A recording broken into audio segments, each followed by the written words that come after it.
উত্তর কোরিয়ার এক নায়ক কিম জং উন তার সেনাদের জন্য এক ভয়ঙ্কর নীতি প্রকাশ্যে এনেছেন।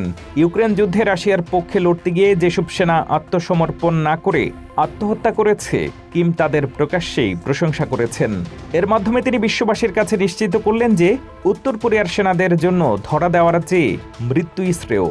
সম্প্রতি রাশিয়ার কুর্স্ক অঞ্চলে ইউক্রেনীয় বাহিনীর হাতে বন্দী হওয়া এড়াতে উত্তর কোরীয় সেনারা যে পথ বেছে নিচ্ছে তা নিয়ে দীর্ঘদিন ধরেই জল্পনা ছিল, কিন্তু এবার স্বয়ং কিম জং উন একে দেশপ্রেমের সর্বোচ্চ নিদর্শন হিসেবে স্বীকৃতি দিলেন।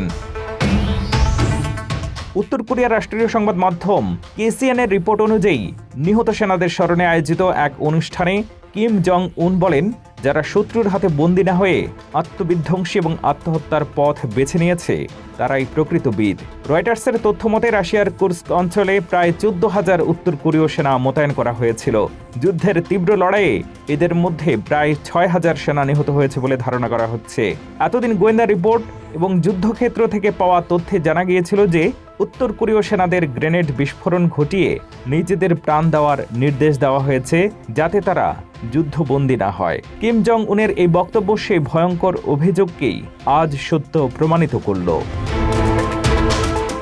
ব্রিটিশ সংবাদ মাধ্যম দ্য গার্ডিয়ানের এক রিপোর্ট অনুযায়ী কিয়েভে বন্দী 2 উত্তর কোরীয় সেনা তাদের উপর অর্পিত এই আত্মঘাতী নির্দেশ পালন করতে চেয়েছিল, কিন্তু গুরুতর জখম হওয়ায় তারা নিজেদের বিস্ফোরণে উড়িয়ে দিতে ব্যর্থ হয়। এমনকি তাদের একজন আক্ষেপ করে জানিয়েছে যে আত্মহত্যার নির্দেশ পালন করতে না পারায় সে অপরাধ বোধে ভুগছে।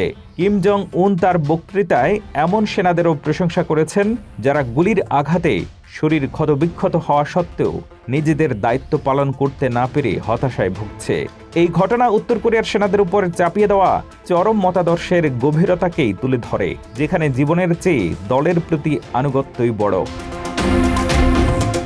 এই ঘটনাটি পিয়ংইয়ং এবং মস্কোর মধ্যে গড়ে ওঠা গভীর ও বিপজ্জনক সামরিক সম্পর্কেরই বহিঃপ্রকাশ। দক্ষিণ কোরিয়া গোয়েন্দা সংস্থার মতে উত্তর কোরিয়া কেবল সেনাই নয়, বরং রাশিয়াকে বিপুল পরিমাণে গোলাবারুদ ও সমরাস্ত্র সরবরাহ করছে। এর বিনিময়ে রাশিয়া উত্তর কোরিয়াকে অর্থনৈতিক সহায়তা এবং উন্নত সামরিক প্রযুক্তি দিচ্ছে।